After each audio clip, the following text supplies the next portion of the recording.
It was a Friday evening when I walked into my wife Rachel's company celebration. The office buzzed with laughter, music, and the clinking of glasses. I had hesitated to attend, knowing these events often highlighted her coworkers more than our personal lives. But Rachel insisted, saying, "Come on, it'll be fun to meet my colleagues." I wanted to support her, though a small part of me felt uneasy. Something about office politics always unsettled me. Within minutes of arriving, I sensed the tension in the air. People laughed, networked, and shared inside jokes. Rachel looked happy, moving through the room with ease. Then I noticed it. Mark, one of her male colleagues, shot me a subtle smirk. At first it seemed harmless, but soon it was clear he was sizing me up, almost daring me to react. I tried to ignore it and spoke politely with other guests. Rachel noticed my discomfort and whispered, "Don't worry about him. He's just a jerk." Moments later, Mark approached, a mocking grin spreading across his face. "So this is the famous husband everyone talks about," he said loudly, loud enough for nearby coworkers to hear. "I didn't expect much, honestly." The humiliation hit instantly, a sharp wave of embarrassment and anger. For a moment, fury surged. I wanted to snap back or walk out, but I stopped myself. This wasn't a fight I wanted to lose in public. I straightened my posture, smiled calmly, and replied, "Well, I'm glad I could exceed your expectations." The words were simple, but my tone carried confidence he didn't expect. Mark's smirk faltered. He opened his mouth to respond, then hesitated. I continued, keeping my voice steady. It must be hard underestimating people before getting to know them.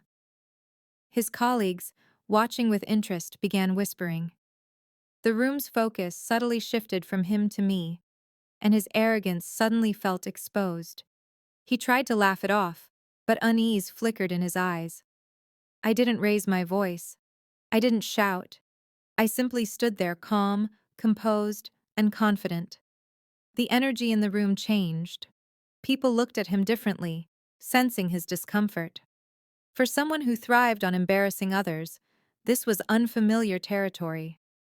Rachel, noticing the shift, stepped in and placed a polite but firm hand on my arm. "He doesn't know what he's talking about. Don't let him get to you." Her support mattered, but by then the dynamic had already shifted.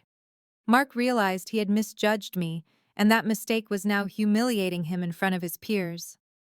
Over the next few minutes, his attempts to regain control were awkward. Each comment he made was met with calm, confident replies, and his humor fell flat. Guests slowly turned their attention away from him, reacting to his discomfort, instead of following his lead.